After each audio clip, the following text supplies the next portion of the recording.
having to do that. And then they become completely dysfunctional. Well, and then they are totally vulnerable.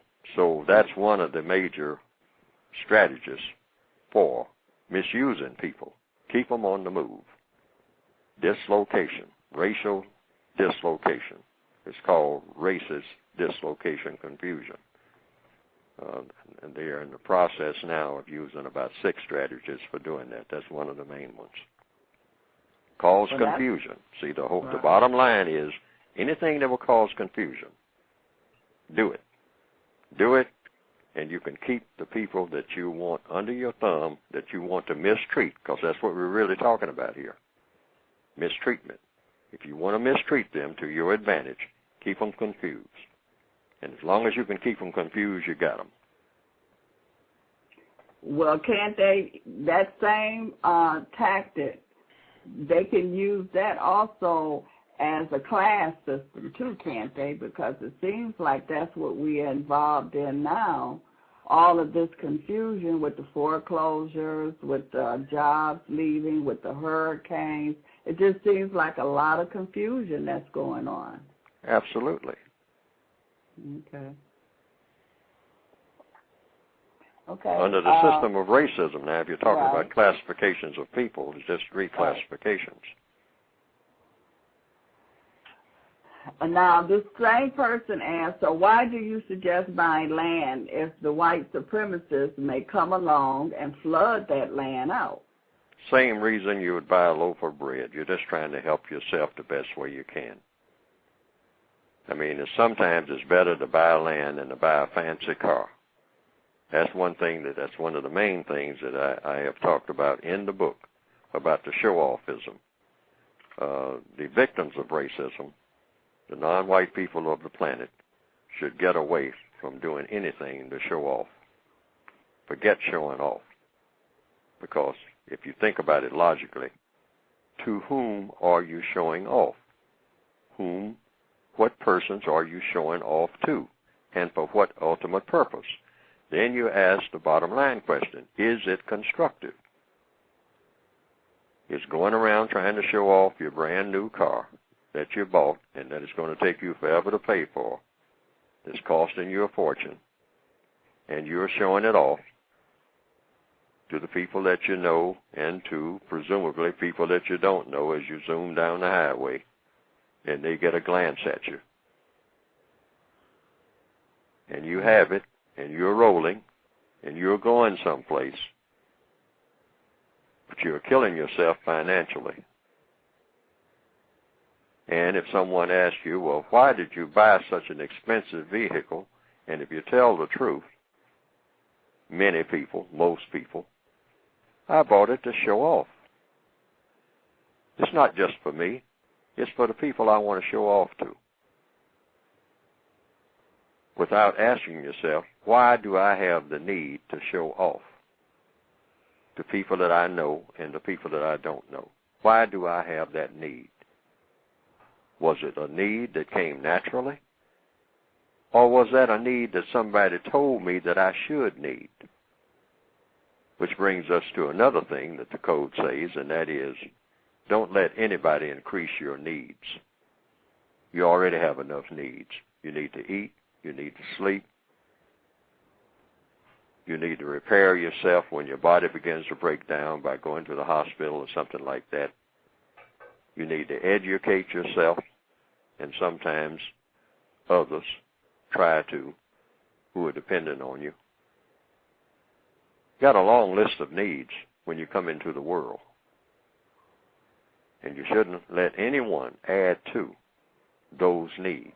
Someone coming around telling you, well, in addition to paying your rent or paying your house note or buying transportation or trying to get educated or keeping your health up, you also need something else.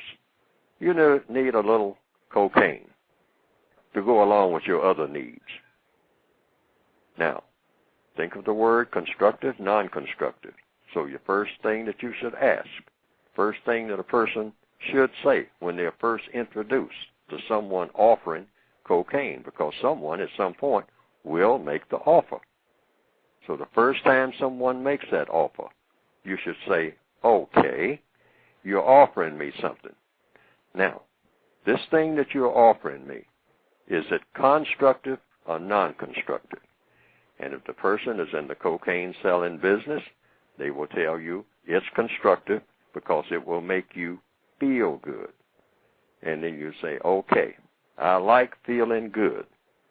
Now, will it also, when I'm feeling good, pay my rent and my house note and my bills, and I can lay off from work and everything will be taken care of, and any problems that I run into, this miracle thing that you're going to sell me, will it take care of my problems? Or will it just make me think that I'm taking care of my problems? Is it constructive or non-constructive? And give me an honest answer, sir or ma'am, if you please. And you approach everything like this. This is what codification means. It means following logic at all times, never deviating from it. And it's because logic will serve you better than anything else. Logic came with the universe. Cause and effect. What is constructive and what is not. What will have a constructive effect, in other words, something that will help you or something that will harm you. That's the only determination any individual has to make in any situation they find themselves in. Will this help me or will this harm me? Either directly or indirectly. And you want a straight answer from whomever is making the proposal. If a person says, let's go to Mars, it might not be cocaine. It might be, let's take a trip. Let's go to Mars. You should ask, is it constructive or non-constructive? Is it something that's going to help me or harm me? And have them lay it out to you. Once you put it in that frame of reference, so you don't have to do any guessing, so you can always keep tabs on what it is you started out to do, you can't get lost. The problem is with the victims of racism for all too long is that someone will come and make a proposal, and too many victims of racism, not all, will just jump forward without thinking at all. Someone will come along with a tattoo gun and say, well, this is the thing to do. Let me draw some pictures on you. And you say, well, why would I let you do that? Well, because the person down the block has some pictures drawn on them. And I did it. And I'd like to do the same thing for you. And you say, well, what am I supposed to get out of that? Well, you will be up with the times. You will be in style. So let me just draw pictures all over you. And, of course, you'll have to pay me. And if you don't like the pictures laid on, you'll have to pay me at a very painful price to get them off. But too many of us just jump forward without thinking and say, okay, yes, I do see other people with that. They did it, I'm going to do it. Other people are doing it, I'm going to do it. Why? Because I don't know what to do with myself anyway. I have no idea of what I am, who I am, what I'm supposed to be doing in the universe. So the only way I can find that out is look and see what somebody else is doing, or go by what I heard somebody did, and I just go and do it too. And then later on I ask myself, why did I do that? And my usual answer is, I don't know. Because what am I supposed to do? So when you start out in this world, or somewhere along the journey in this world, a person should always second guess everything. That's a part of codification. Because when you second guess something, you just might guess up on the correct answer. See, it's a lot of answers to questions, but there's only one correct answer. Lots of so-called answers, you might say, but only one real answer to every question. Is this something I should do, this is something I shouldn't do? And if so, why? And if not, why not? So what you're saying is that since the powers or the people that's in charge, the money people, the bankers, the politicians, I mean, these are the people that's running everything. We should be able to work our way in that system, or I mean, we all, the racism is all around us. We experience it almost every day. I mean, how are we supposed to deal with it? That's what codification is about. You follow logic. Logic Okay. came with the universe. No people, I don't care how far you go back in history, people who didn't follow logic got in the shape that we're in now. That's the only logical conclusion you can come to. They weren't great thinkers. If they were great thinkers, they would have been thinking about what was coming down the road. See, because a great thinker sees way ahead of what they're looking at the moment. It's only when people have been depleted in their minds, people have been what you might call niggerized. That's a process where you stop a person from thinking with vision, a person who will second-guess things and third-guess things, a person who just won't take the first thing that they hear and say, that's it. I know that's got to be it because I just heard it. No. Someone comes to you with a proposal, kind of step back and take another look, and then another look, and then another look. And then even after you take 10 looks, you might even say, well, come back later on because I got to think about it a little more because I really don't know what you're talking about. I'm going to think about it a little more. I really don't know what you're talking about. I am confused, and it is deadly to jump forward and do something when you're confused. And it seems like a lot of people are confused. Now, there's a person in the chat room, and they are, I'm assuming, a black person. And they're saying that they have a problem. It says, my problem with racism is that blacks are just as racist towards blacks as whites are.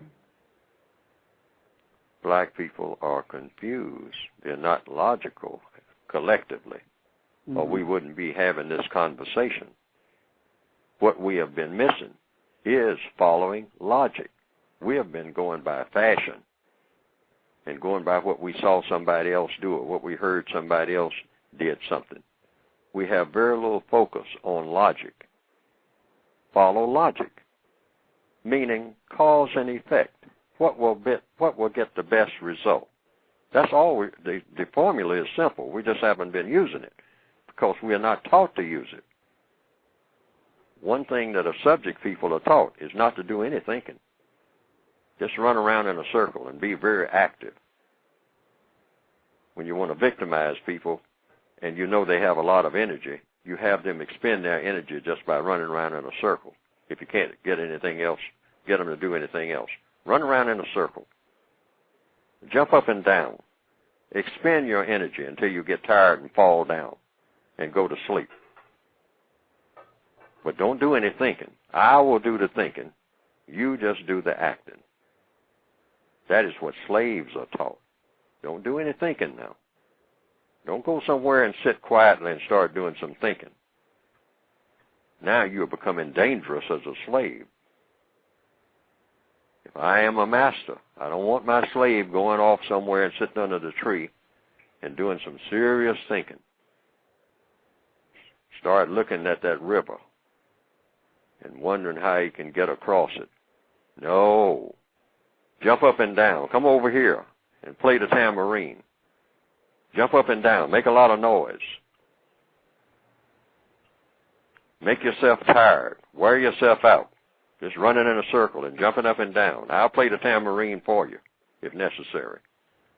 So you expend all your energy and then fall down tired. And then when you wake up, I have some